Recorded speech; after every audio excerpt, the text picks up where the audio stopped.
আসসালামু আলাইকুম বন্ধুরা, আজকে কথা বলবো Guinness book of world records নিয়ে।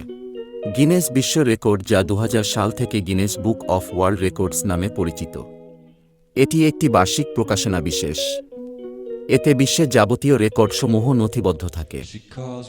এই গিনেস বুকে সব দেশের মানুষের মতন রয়েছে কিছু বাংলাদেশিদের নামও। বাংলাদেশিদের মধ্যে কে কে রয়েছে এই বিখ্যাত বইয়ের তালিকায়, তা দেখে নেওয়া যাক এক নজরে। 7টি কয়েন দিয়ে টাওয়ার বানিয়ে Guinness book of world recording নাম লেখালেন নিপা। 1 মিনিট সময়ের মধ্যে টাওয়ার বানিয়ে রেকর্ড করেন তিনি। 18 বছর বয়সে এক পায়ে দড়ি লাফিয়ে গিনেস বুকে নাম লেখালেন রাসেল।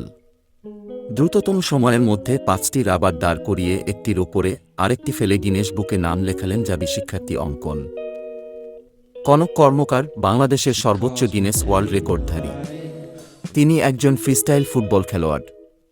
ফুটবল এর উপর তিনি অনেকগুলো বিশ্ব রেকর্ড করেছেন। তিনি একমো বাংলাদেশি হিসেবে এক বছরে 10টি বিশ্ব রেকর্ড করেছেন।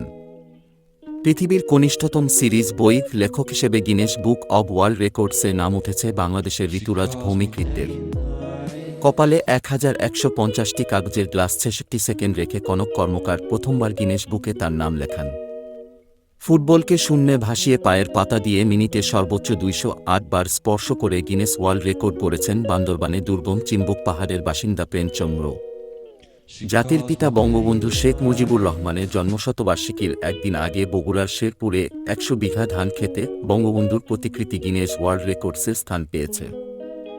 ভিডিওটি ভালো লাগলে ভিডিওতে লাইক, কমেন্ট, শেয়ার করে পাশে থাকুন।